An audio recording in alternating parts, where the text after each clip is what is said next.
And then, okay, so now let's open the humidifier. Here's the power button.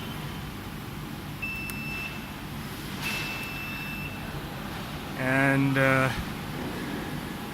we set the RH to top.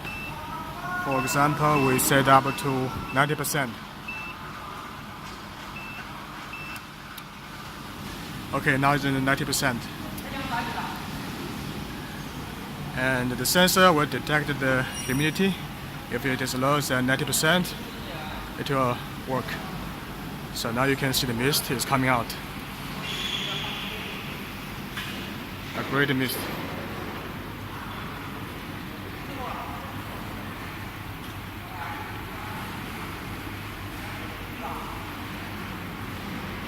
Okay, I have to close it.